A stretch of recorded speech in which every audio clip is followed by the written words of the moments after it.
This is the notes for section 6.8, pure imaginary numbers.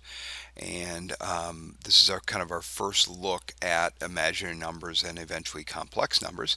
And the main concept here is that the square roots of negative numbers are pure imaginary numbers and are all multiples of the square root of -1, defined as the number I. So that's kind of the main concept that we're going to be looking at today, and then how we operate with those numbers.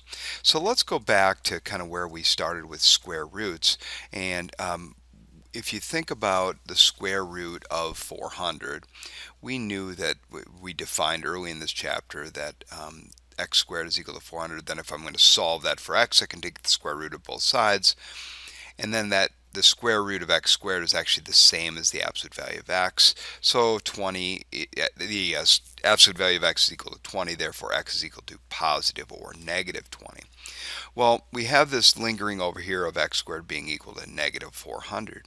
So if I take the square root of that, I have the absolute value of x is equal to something. We're not quite sure what. Okay, which is going to lead us to the definition of the square root of k when k is negative. So we're going to kind of define what that is. And we're going to say when k is less than 0, there are still two solutions. And the two solutions are when x squared is equal to k are the square root of k and the opposite of the square root of k, same as what we came up with when it was positive. Okay? But in order for us to answer that question, or in order for us to do that, we have to first accept something, and that is a new definition. And we're going to define a new number, a number that we haven't had before, and by defining it, it's going to open up an entire new set of numbers that we can work with, and that is the number I. And we're going to say that I is equal to the square root of -1. Okay.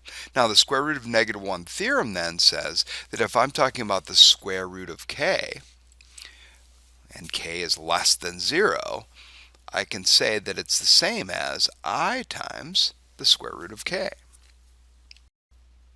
All right, now that we have these definitions, we can solve an equation like this, where x squared is equal to -625.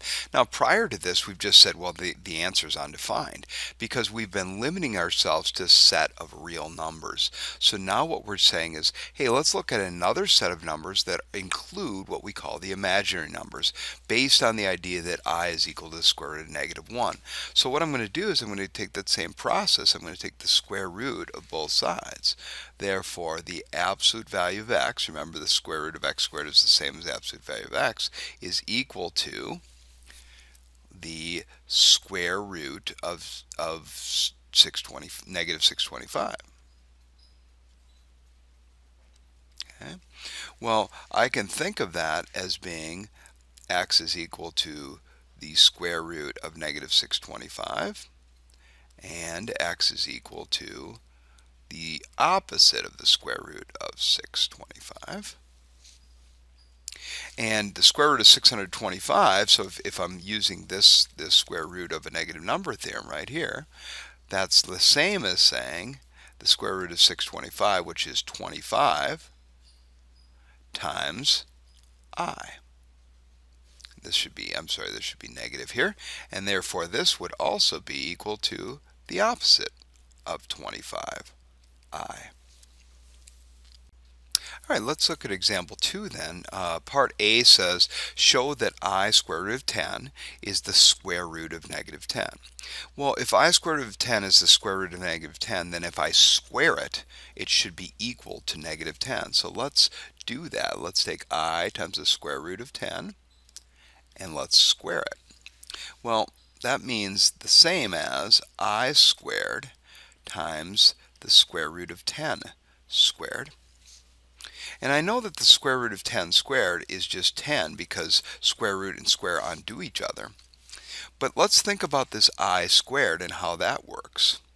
Well, I squared, remember that I is the square root of -1. So if I take the square root of -1 times the square root of -1, it's kind of like saying the square root of it's exactly like saying, the square root of -1 squared, and those square roots and squares undo each other, so it really is just -1. So it's like saying -1 times 10, which is equal to -10, which is exactly what we wanted to show that it was equal to. All right, part B of that question then says, what is the other square root of negative 10? Well, the answer is negative I square root of 10, and the reason for that is the square root of negative number theorem says that the two values that are square roots of any number are that number and its opposite. So the number that we came up with, that we started with in part A, was I squared root of 10, and the opposite of that would be negative I squared root of 10.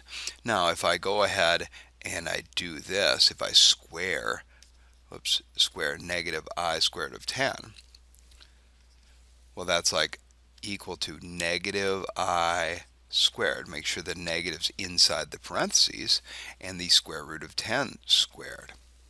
Well, negative I squared is the same as I squared, which is equal to negative 1. Okay, because squaring that negative makes it a positive. And then this is still 10, and we still get negative 10. All right, finally, let's take a look at this example 3. And what we want to do is we want to, now that we have imaginary numbers as part of our number system, we want to be able to simplify using those. So if I have these questions here, let's see if we can simplify them. So if I have 7i times negative 10i, that's really, it's all multiplication. So I would take 7 times negative 10, which is negative 70. And I have I times I, which is I squared. Well, I squared is negative 1, so it's negative 70 times negative 1, which is equal to 70. So I took two imaginary numbers and got a real number, which is kind of interesting to see how imaginary numbers actually interact with real numbers quite nicely. Okay? The same thing applies over here.